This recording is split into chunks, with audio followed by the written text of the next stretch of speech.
Oui, donc il est vrai que dans cette période, dans ce contexte, dans ces temps de relativisme postmoderne, on voudrait à tout prix nous faire croire que la tolérance, c'est la vertu suprême. Que plus on serait tolérant, plus on serait vertueux. Voyez-vous, on parle de la déesse tolérance, on parle de la sacrée-sainte tolérance. Et donc ça, c'est voilà, c'est la dictature du relativisme, c'est la pensée unique, c'est le politiquement correct. Voilà, finalement, c'est être un peu à la mode que de penser ainsi, c'est être dans le vent. Mais le problème, c'est que les feuilles mortes aussi, elles sont dans le vent. Et en tant que chrétiens, nous ne sommes pas appelés à la tolérance, mais à l'amour, parce que l'amour est au-dessus de la tolérance. Voyez-vous, la tolérance est toujours, par définition, la tolérance d'un mal. Personne ne va dire ou n'aurait pu dire, vous savez, Mère Teresa, elle recueille, les enfants, les nourrissons, les sans défense, les personnes âgées, elle les aide à mieux se soigner, à mieux se nourrir, elle leur donne de l'amour, mais vous savez, ici, on tolère. Hein.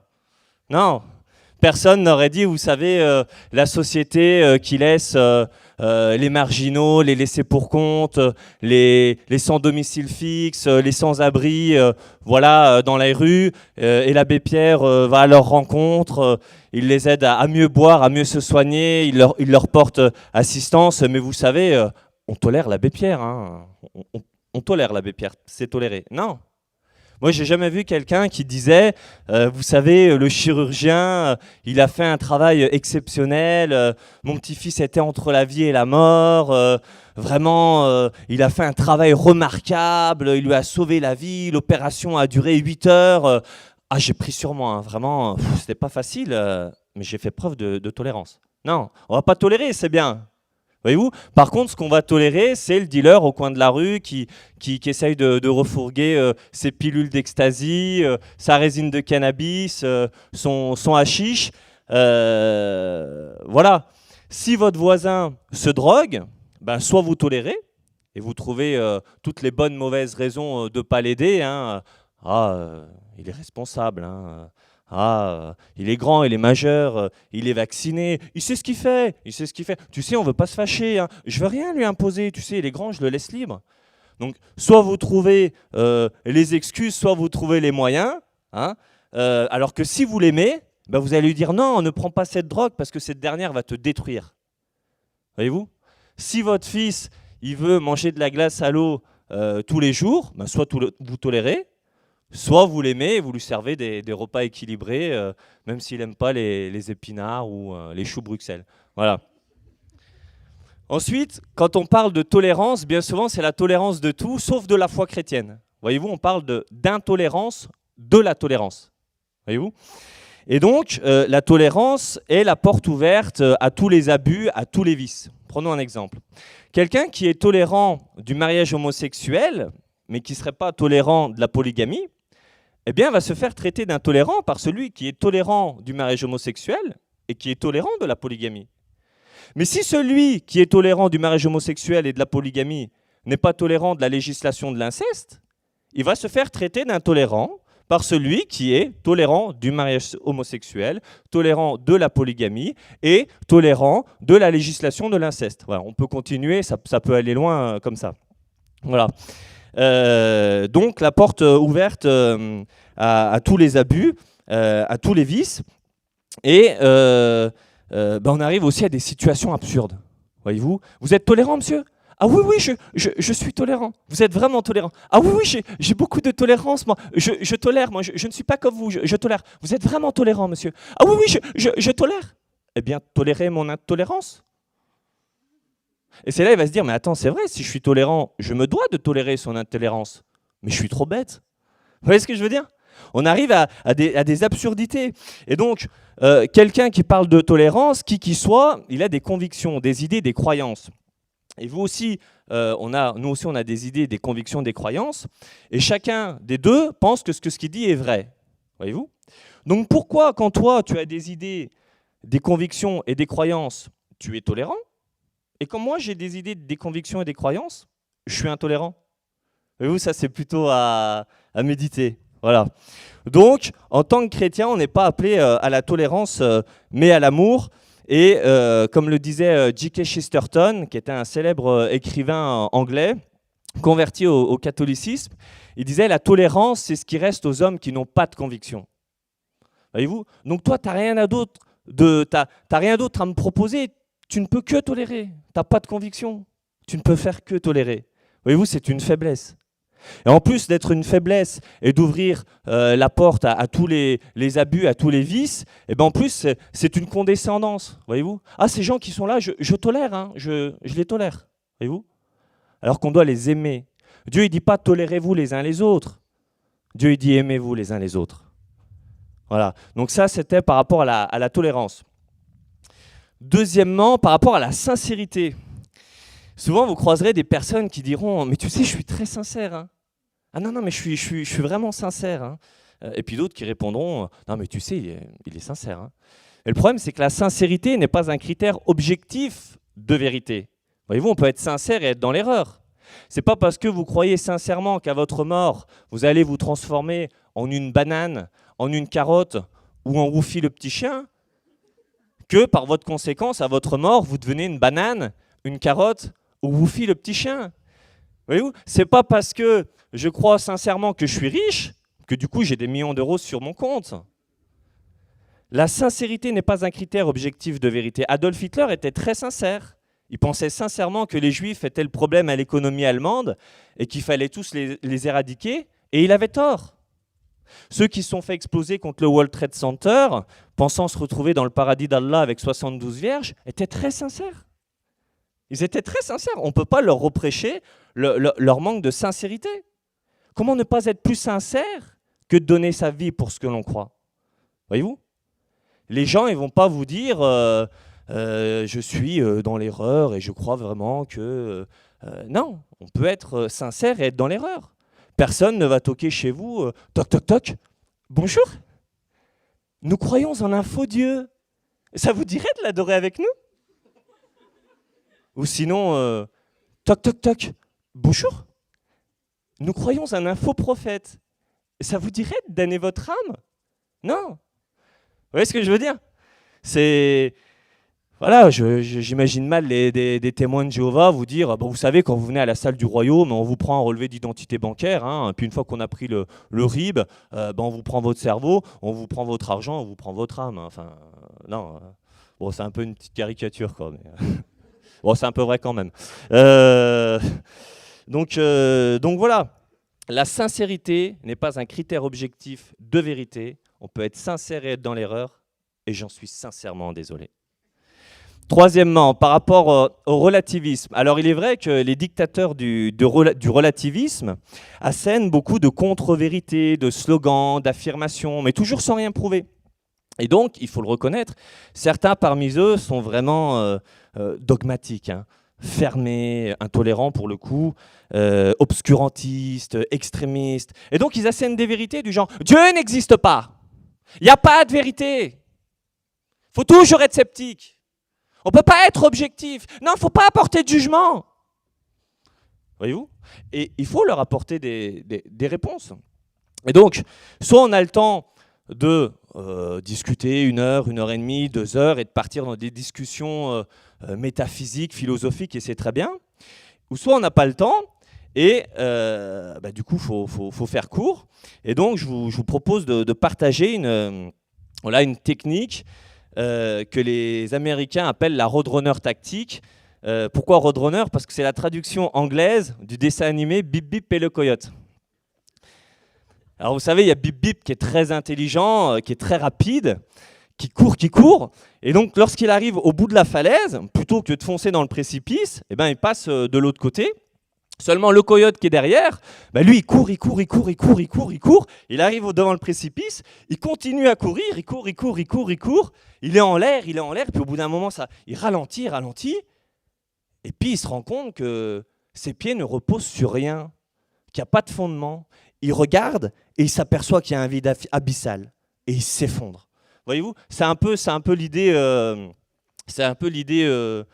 voilà, mise en avant, et donc elle est basée sur la loi philosophique de la non-contradiction, qui est un critère objectif de vérité, à savoir que 2 affirmations contraires ne peuvent être vraies en même temps. Par exemple, le judaïsme dit que Jésus-Christ a été crucifié, mais qu'il n'était pas le Messie. La foi chrétienne dit que Jésus-Christ a été crucifié et qu'il est le Messie. Et l'islam dit que Jésus-Christ est le Messie, mais qu'il n'a pas été crucifié. Les trois ne peuvent être vrais en même temps parce qu'ils sont en contradiction. Voyez-vous ? Un autre exemple. Si quelqu'un dit que la tour Eiffel est à Paris, qu'un autre dit qu'elle est à Rome, qu'un troisième dit qu'elle est à Berlin, ou qu'un quatrième dit qu'elle est à Madrid, ils ne peuvent pas avoir raison tous les quatre. Dans l'absolu, il n'y en a qu'un qui a raison. Celui qui dit qu'elle est à Paris et les trois autres qui ont tort. Si je dis que la ville de Los Angeles se trouve aux États-Unis, mais que quelqu'un d'autre me dit qu'elle est en Russie, dans l'absolu, c'est moi qui ai raison et c'est toi qui ai tort. Et si c'est moi qui dis que Los Angeles se trouve en Russie alors qu'elle se trouve aux États-Unis, dans l'absolu, c'est toi qui ai raison et moi qui ai tort, même si ça froisse mon orgueil ou que ce n'est pas politiquement correct. D'accord ? Donc on va simplement prendre des exemples. Quand quelqu'un vous dit tout est relativiste, tout est relatif, il annonce ça comme étant un absolu, c'est-à-dire que tout serait relatif pour tout le monde, pour tous les temps et pour tous les lieux. Seulement si tout est relatif, ce qu'il dit aussi c'est relatif, voyez-vous ? Donc, soit on part dans des discussions philosophiques, et c'est très bien, soit on n'a pas le temps et on pose simplement une question. Donc, tout est relatif. Ah bon, mais est-ce que ce que vous dites est absolu ? S'il dit non, alors il n'a rien dit, parce qu'il est revenu sur sa déclaration. S'il dit oui, ça veut dire qu'il est absolu que tout est relatif. Voyez-vous, on a deux affirmations contraires en même temps. Ce n'est pas recevable intellectuellement, c'est un suicide intellectuel. Vous voyez ce que je veux dire ? Un autre exemple, il n'y a pas de vérité. Alors soit on part pendant 2 heures sur la vérité et c'est très bien, mais si on n'a pas le temps, simplement poser une question. Ah bon, mais est-ce que ce que tu dis est vrai ? S'il dit non, alors il n'a rien dit, il est revenu sur sa déclaration. S'il dit oui, ça veut dire que la vérité, c'est qu'il n'y ait pas de vérité. Nous avons deux affirmations contraires en même temps, ce n'est pas rationnel, ce n'est pas logique, ce n'est pas recevable intellectuellement, c'est un suicide intellectuel. Vous avez compris ? Donc simplement poser des questions. Tout est relatif. Ah bon, est-ce que ce que tu dis est absolu ? Il n'y a pas de vérité. Ah bon, est-ce que ce que tu dis est vrai ? Ou sinon, faut toujours être sceptique. Non, il faut toujours être sceptique. Non, il faut toujours être sceptique. Ah bon, mais est-ce que tu es sceptique de ton scepticisme ? Oui. Ou sinon, non, mais on ne peut pas savoir si Dieu existe. Non, cherche pas, on ne peut pas savoir si Dieu existe ou pas. Mais comment est-ce que tu sais qu'on ne peut pas savoir si Dieu existe ou pas, si on ne peut pas savoir ? Ou sinon,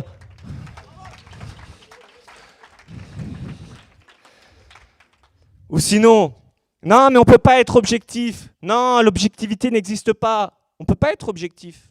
Ah bon, mais est-ce que tu es objectif en disant ça ?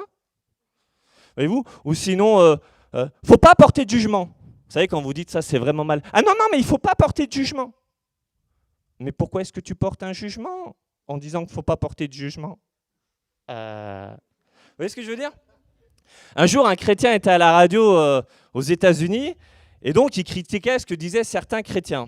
Et donc un auditeur appelle, passe à l'antenne et dit « Oui, c'est vraiment pas bien de critiquer certains chrétiens à la radio devant tout le monde. » Et le chrétien répond en interrogeant « Mais pourquoi est-ce que vous me critiquez moi en tant que chrétien à la radio devant tout le monde ?» Voyez-vous, l'auditeur était en train de reprocher quelque chose au chrétien alors que lui-même il faisait la même chose sans même s'en rendre compte. Voyez-vous ? Donc le relativisme, voilà, en plus d'être faux, ne correspond pas à la réalité. Voyez-vous ? Alors il y en a qui sont violentes, des fois. Moi je pensais à ça cet après-midi, par exemple, quand les gens ils disent « Non, mais il ne faut rien imposer. Non, il ne faut rien imposer. » Mais pourquoi est-ce que tu m'imposes de rien imposer ?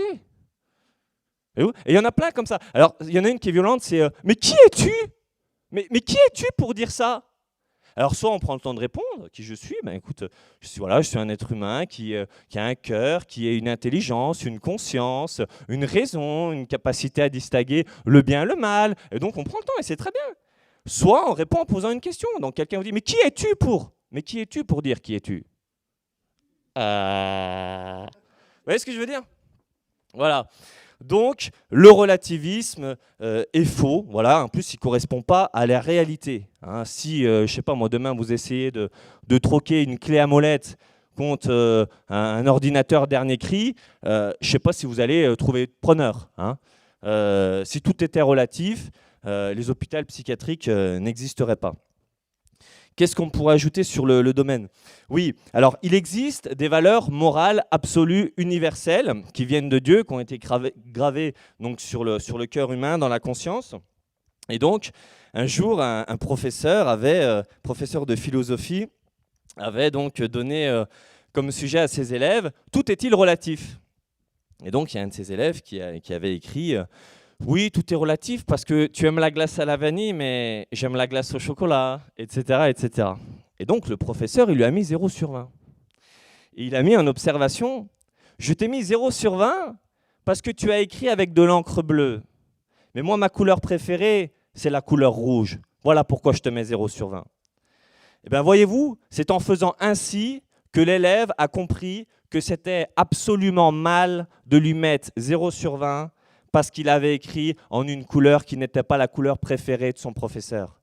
Voyez-vous, le relativisme ne peut pas être mis en pratique. Si quelqu'un vous dit « oui, mais moi, on peut voler, c'est relatif, pour lui c'est bien de voler, pour lui c'est mal », ben, le jour où vous lui faites les poches, ben, il se rend compte que c'est absolument mal de voler. Voyez-vous? Voilà. Ensuite, qu'est-ce que je pourrais ajouter? Alors, nous, on doit se former. Voyez-vous, on doit se former. Le premier des commandements est le suivant. Tu adoreras le Seigneur ton Dieu de toute ton âme, de toute ta force, de tout ton cœur et de tout ton esprit. Voyez-vous? Saint Augustin dit comprendre pour croire et croire pour comprendre. Fin de citation. Voyez-vous? Ce que je crois en mon cœur doit faire sens en mon esprit. C'est aider celui qui croit à penser et celui qui pense à croire. Voilà. Et d'ailleurs, c'est écrit dans le livre d'Osée, donc dans la Bible, « Mon peuple meurt faute d'enseignement ». Voilà.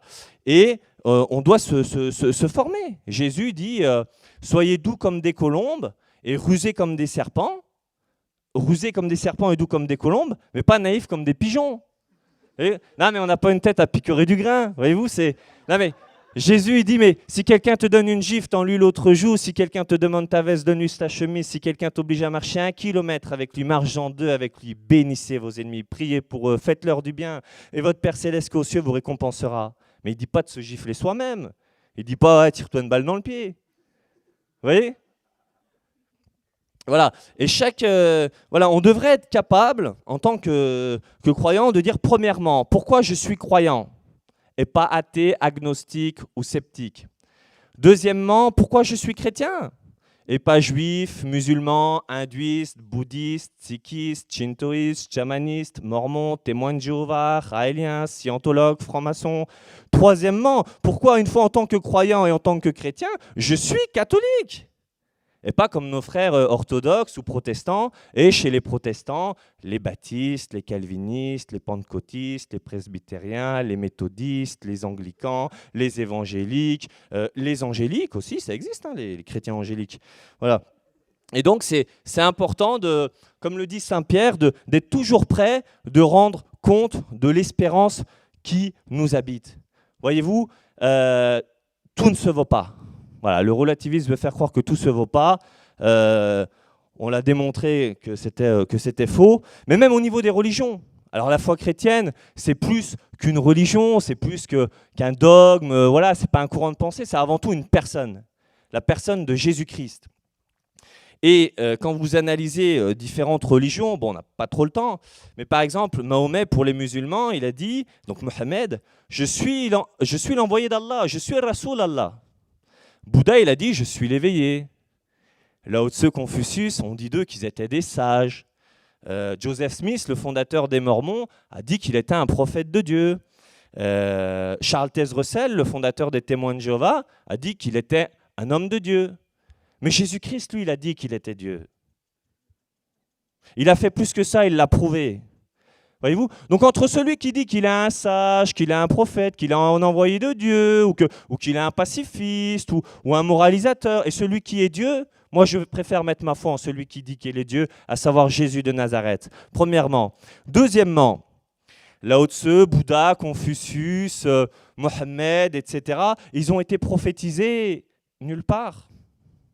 Le Christ, lui, a été prophétisé et a accompli près de 300 prophéties de l'Ancien Testament.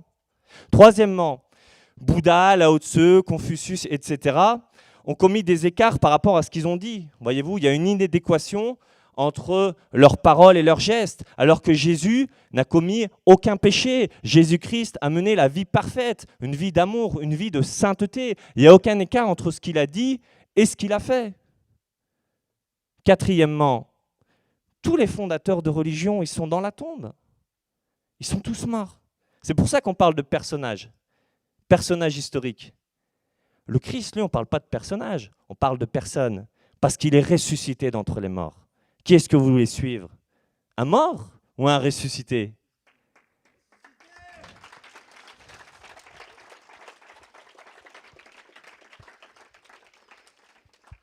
Voyez-vous, c'est important de se former, donc de donner des... Voilà, amour et vérité se rencontrent, paix et justice s'embrassent, et foi et raison vont de pair. C'est important aussi de poser des questions aux hommes de foi qui sont nos contemporains, qu'ils soient athées, bouddhistes ou que sais-je.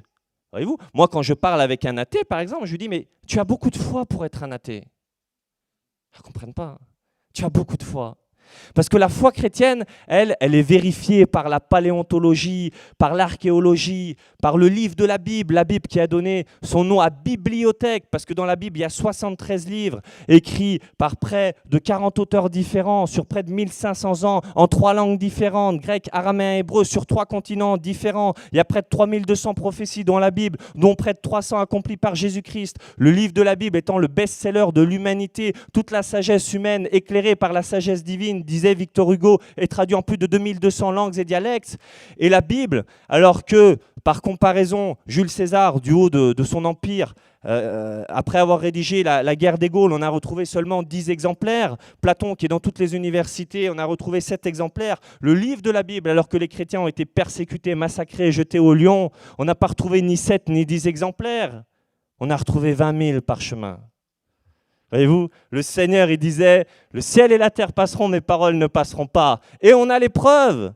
Papyrus Freeland, Papyrus Bodmer, Codex Alexandrinus, il est au British Museum de Londres, Codex Vaticanus, Codex Sinaiticus. En 1947, un berger allemand. Non.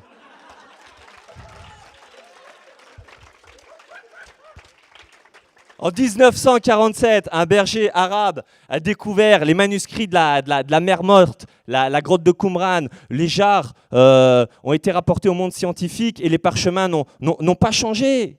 Voyez-vous, la foi chrétienne, elle est vérifiée aussi par les historiens, Tacite, Suétone, Pline le Jeune, Flavius Joseph. Elle est vérifiée aussi par l'histoire, par la philosophie, par l'expérience, par la science. Mais quand tu es un athée, l'athéisme étant la croyance suivant laquelle Dieu n'existe pas, il faut beaucoup de foi quand même pour croire que rien produit tout. Non, parce qu'attention, quand tu dis rien, c'est rien.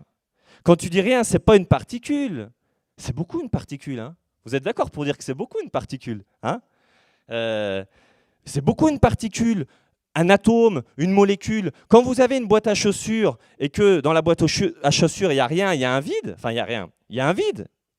Mais ce n'est pas rien, parce que dedans, il y a des molécules, des particules, etc., etc. Et donc, sous Aristote, les athées pensaient que l'univers était éternel. Mais on sait depuis le XXe siècle et les avancées scientifiques, notamment la cosmologie, la mécanique quantique et la seconde loi de la thermodynamique, que l'univers a été créé il y a près de 13,7 milliards d'années. Or, si l'univers a commencé à exister, c'est qu'il n'est pas éternel, et qui dit création dit créateur. Voyez-vous, Fred Hoyle, un des plus grands scientifiques du XXe siècle, a dit « La probabilité que la vie humaine soit apparue sur Terre par hasard équivaut à la probabilité d'une tornade qui prendrait l'atelier d'un chiffonnier ferrailleur et qui assemblerait à partir des matériaux qui s'y trouvent un Boeing 747 fonctionnel. » J'ai vraiment pas assez de foi pour croire ça. Voyez-vous, derrière chaque dessin, il y a un dessinateur. Derrière chaque poterie, il y a un potier. Derrière chaque horloge, il y a un horloger. Derrière chaque construction, il y a un constructeur. Derrière chaque architecture, il y a un architecte. Derrière chaque design, il y a un designer. Quand vous voyez les lois de la mathématique, les lois de l'attraction terrestre, la poussée d'Archimède, ça n'a pas été inventé par les hommes, ça a été découvert. Et qui dit loi dit législateur. Qui dit création dit créateur. C'est Dieu qui a créé l'univers, c'est pas Steven Spielberg. Vous voyez ce que je veux dire? Donc moi, quand je parle avec un athée, je lui dis, mais donne-moi des raisons pour lesquelles Dieu n'existe pas. Prouve-moi que Dieu n'existe pas. Tu as beaucoup de foi. Moi, je n'ai pas assez de foi pour croire que rien produit tout. Je n'ai pas assez de foi pour croire que la non-moralité produit la moralité en 2 mots. Je n'ai pas assez de foi pour croire que le chaos donne l'ordre. Je n'ai pas assez de foi pour croire que la matière donne l'esprit. Non, je n'ai pas assez de foi pour être un athée. Voyez-vous, un jour, un homme a entendu dire que s'il voulait devenir riche et gagner des millions, il fallait qu'il fasse un livre contre la foi chrétienne. Et donc, il a mené une investigation des plus approfondies. Et devant l'accumulation d'indices, de preuves, de faits, devant l'évidence écrasante du plaidoyer en faveur de la crédibilité, de la véracité de la foi chrétienne, eh bien, il s'est converti, il est devenu chrétien et il a fait un film qui s'appelle Ben-Hur et qui a été récompensé par 11 Oscars. Voyez-vous, quand je vois une voiture, je ne vois pas forcément les designers, je ne vois pas forcément les ingénieurs, je ne vois pas forcément les carrossiers, les mécaniciens, je ne vois pas les matériaux de construction. Par contre, personne serait assez absurde pour dire que cette voiture est le fruit du hasard. Il y a bien une intelligence supérieure qui a réalisé cette voiture. Quand je regarde ma montre, bon, je me dis que c'est une belle montre, je rigole. Quand je regarde ma montre, je vois qu'elle a un design, qu'elle a une ergonomie, qu'elle a une complexité, qu'elle a un sens. Est-ce que c'est le fruit du hasard du temps ou est-ce que derrière, il y a une intelligence supérieure? Voyez-vous, quand je vois la ville de New York avec tous les lampadaires, avec tous les gratte-ciel, etc., tous les magasins, les lumières, soit je me dis que c'est le fruit du hasard, soit je me dis qu'il y a une intelligence derrière. Eh bien, quand je contemple l'univers, les millions d'espèces végétales, les animaux, la complexité de l'être humain, son anatomie, la richesse de son œil, la complexité de son cortex cérébral, l'être humain capable d'aimer, de procréer, quand je vois la planète Terre qui est faite pour abriter la vie, eh ben, je vois clairement la marque d'un créateur. Voyez-vous? Tous les scientifiques du monde ne peuvent pas créer une libellule. Voyez-vous? Et donc, la foi chrétienne est recevable rationnellement, intellectuellement, et voilà, il ne faut pas avoir à en rougir, que ce soit l'athéisme ou que ce soit toutes les autres religions. Qu'est-ce qu'on pourrait ajouter encore? Voilà, c'est super d'être chrétien. Non, mais pensez à ça 30 secondes. Vous connaissez Dieu? Non, mais pensez à ça 30 secondes. Vous connaissez le Dieu Tout-Puissant. Non, parce que certains ils disent attention, moi je connais le commissaire. Non, reste tranquille, moi je connais le commissaire de police. D'accord? D'autres ils vont dire moi je connais le monsieur le maire. D'autres ils vont dire je connais le préfet. Mais vous connaissez Dieu. Et Dieu il vous connaît. Non, parce que le préfet, des fois, il ne vous connaît pas et suivant certaines circonstances, il ne vous connaît plus. Hein. Voyez-vous? Alors que vous soyez sur terre, sur mer, dans les airs, eh ben voilà, vous pouvez prier le Seigneur, vous pouvez toujours être en contact avec lui, il est votre seul véritable ami et avec Jésus, vous avez toujours du réseau. Voyez-vous? Moi, personnellement, j'étais pas né dans une famille chrétienne pratiquante, j'étais pas baptisé, alors j'étais une créature de Dieu, hein, infiniment aimé de Dieu, mais je voulais devenir un enfant de Dieu par adoption, par le baptême. Voyez-vous? Et passé la vingtaine, je savais même pas qu'on disait mon père à un prêtre. Un jour, je suis rentré dans une église, j'ai dit c'est bien ce que vous dites, monsieur. Vous imaginez le choc quand même. Voilà, donc et puis voilà, avec quiconque qui a un cœur sincère, un esprit saint, voilà, qui recherche la vérité, sachant que chaque être humain est tenu de chercher la vérité, et une fois de l'avoir découvert, d'y adhérer. Le Seigneur, il agit, il est souverain, il est venu en cette histoire humaine, en la personne de Jésus-Christ, Jésus-Christ étant le vrai visage de Dieu, l'unique rédempteur du genre humain. Il a dit « Je suis le chemin, la vérité et la vie ». Personne ne va au Père sans passer par moi. Il n'y a pas d'autre nom sous le ciel que Jésus par lequel nous puissions être sauvés. La vérité, elle est une par nature. Voyez-vous, la vérité, ce n'est pas qu'on la possède, c'est qu'on doit se laisser posséder. Et la vérité, c'est une personne, c'est Jésus de Nazareth. Voilà. Donc, simplement à dire à ceux aussi qui regardent cette vidéo, qui sont devant leur écran, en même temps, ils auraient du mal à être derrière, Voilà, vous êtes infiniment aimés de Dieu, vous êtes tous ici comme derrière la caméra, voilà, vous êtes tous aimés de Dieu, voilà, individuellement, infiniment, inconditionnellement, Voilà quoi. Et le Seigneur, il vous aime et il a un plan parfait pour vous. Vous n'êtes pas le fruit du hasard, vous n'êtes pas le produit de la rencontre accidentelle entre deux météorites. Je sais que chaque être humain, un jour, se dit qui je suis, d'où je viens, quel est le sens de ma vie, où est-ce que je vais après la mort. Et ben Dieu, il répond aux prières à travers la personne de Jésus-Christ. Et voilà, je vous invite à lire les évangiles, à parler à Jésus voilà, comme à une personne vivante, à l'inviter dans votre vie. Et voilà, moi personnellement, je l'ai accepté comme mon sauveur et mon Seigneur personnel. Et voilà, c'est vrai qu'il a changé ma vie. Et la vie chrétienne, c'est une vie de joie, c'est la vraie liberté des enfants de Dieu. On n'a pas, est-ce que j'ai l'air de quelqu'un de coincé Non, je pense pas, quoi. Donc voilà ce que j'avais à vous dire aujourd'hui. Et même si vous êtes né dans une famille chrétienne et que vous dites ouais, mais les gens me disent je suis chrétien parce que je suis né dans une famille chrétienne, eh ben non, c'est pas parce que vous naissez dans une famille chrétienne que vous êtes chrétien. Pas plus que le fait de naître dans un garage ne fasse de vous une Cadillac. Voyez-vous? Donc voilà, à un moment vous êtes passé de la foi. À un moment, vous êtes passé de la foi reçue à la foi choisie et que vous aussi, vous avez fait une démarche personnelle avec Jésus-Christ. Et en tant que chrétien, voilà, on est appelé à aimer, mais en vérité. Voyez-vous, de même qu'il n'y a pas d'amour sans vérité, de même il n'y a pas de vérité sans amour et les deux sont indissociables. Donc s'il y a des personnes qui pensent que voilà, ouais, il est orgueilleux, etc., c'est pas une question d'orgueil, c'est que la vérité, elle est une par nature. Et encore une fois, moi aussi, je suis un pauvre pécheur, je ne suis pas mieux que les autres, et seul le Christ peut nous sauver de la mort éternelle et du péché. Voilà, bon après moi je sais plus quoi vous dire, on m'avait dit une demi-heure, là ça fait 35 minutes, je vais peut-être clôturer là-dessus. Voilà, peut-être mener cette investigation, hein, le doute mène à l'examen et l'examen mène à la vérité.